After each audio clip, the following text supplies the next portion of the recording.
Assalamualaikum warahmatullahi wabarakatuh. Terima kasih kepada Ibu Wahyuningsih SKM MKes sebagai dosen pengampu mata kuliah Komunikasi Kesehatan yang telah memberikan tugas kepada kami berupa presentasi online yang telah kami kerjakan. Saya Cahaya Kamilatu Zahra sebagai moderator akan membimbing jalannya presentasi online pada kali ini. Dalam kesempatan kali ini, izinkan saya dan kedua teman saya untuk menjelaskan berupa model komunikasi Lasswell. Apa itu metode Lasswell? Teori Harold de Lasswell tentang ilmu komunikasi adalah sebagai proses penyampaian pesan oleh seseorang kepada orang lain untuk memberitahu, mengubah sikap, pendapat, atau perilaku baik secara lisan ataupun media massa. Dalam teori ini dapat diartikan bahwasanya menjelaskan siapa pelaku atau pihak yang mempunyai kebutuhan untuk berkomunikasi dan juga memulai suatu komunikasi. Pihak tersebut bisa seorang individu, kelompok, organisasi, maupun suatu negara sebagai komunikator. Hubungan komunikasi verbal Lasswell dengan sosial adalah sebagai cara untuk menyampaikan pesan secara verbal, baik itu secara lisan ataupun tulisan, yang perlu dirancang secara cermat sesuai karakteristik komunikasi maupun keadaan di lingkungan sosial.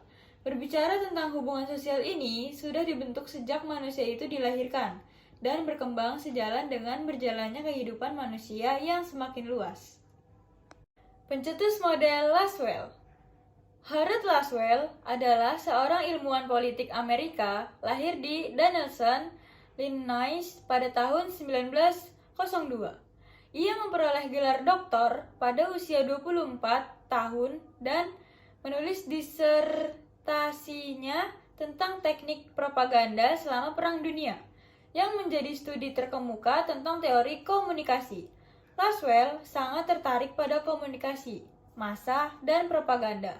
Propaganda adalah metode penyebaran gagasan, informasi, atau rumor yang biasa untuk membantu atau merugikan suatu institusi, tujuan, atau orang. Bentuknya model komunikasi Lasswell. Model komunikasi milik Harold Lasswell bersifat linear atau satu arah. Model yang dikembangkan Lasswell ini termasuk model komunikasi tertua yang masih digunakan hingga saat ini. Awalnya, model komunikasi Lasswell dikembangkan untuk menganalisis komunikasi massa, khususnya tentang media propaganda. Namun, seiring perkembangan zaman, model komunikasi ini sering digunakan untuk menganalisis komunikasi interpersonal atau komunikasi kelompok yang menjadi sasaran diseminasi atau penyebarluasan pesan. Konsep model Lasswell. Yang pertama, who. Who itu kepada siapa? Who berkedudukan sebagai komunikator atau sumber informasi bertugas untuk memulai komunikasi baik secara individu, kelompok, maupun lembaga. Yang kedua, ada says what atau berbicara apa. Says what berkaitan dengan merujuk kepada hal apa yang akan disampaikan oleh komunikator kepada komunikan. Dan yang ketiga ada in which channel, dengan atau bisa disebut dengan media apa. Artinya, saluran atau media apa yang akan digunakan untuk menyampaikan pesan atau informasi dari komunikator kepada komunikan, baik secara langsung atau tatap muka maupun tidak, atau lewat media elektronik atau media cetak.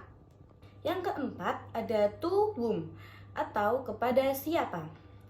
Dalam to whom ini, saat akan mengirim pesan, komunikator harus menentukan pihak penerima atau komunikan pesan atau informasi tersebut. Pihak penerimanya bisa berupa individu, kelompok, atau lembaga. Dan yang terakhir ada with what effect atau efek setelah itu. Setelah pesan diterima, perlu dilihat adalah perubahan pada diri komunikan seperti bertambahnya pengetahuan, perubahan pendapat, dan perubahan sikap, dan sebagainya. Kelebihan dan kekurangan. Kelebihan 1. Berfokus pada komunikasi web. Model komunikasi Laswell berhasil melepaskan diri dari pengaruh komunikasi yang saat ini didominasi media periklanan. 2. Sederhana dan mudah diterapkan dibandingkan model lainnya. Model komunikasi Laswell lebih mudah diterapkan dan bentuknya lebih sederhana yang berlangsung satu arah. 3. Berfokus pada tujuan komunikasi sebagai hasil proses dari pesan yang disampaikannya. 4. Artinya, model komunikasi Laswell lebih menekan pada tujuan komunikasi. Kekurangan 1. Hanya berfokus pada komunikasi satu arah karena model komunikasi ini komunikasi atau menerima pesan digambarkan tidak memberikan umpan balik atau feedback kepada komunikator. 2. Tidak disebutkan bentuk timbal balik dan hasil komunikasinya. 3. Tidak semua komunikasi mendapatkan umpan balik yang lancar. 4. Model komunikasi Laswell terlalu menitik beratkan kepada penyebaran luas informasi lewat media massa. Mungkin cukup sekian yang dapat kami sampaikan. Kurang lebihnya mohon maaf dan terima kasih atas perhatiannya. Wassalamualaikum warahmatullahi wabarakatuh.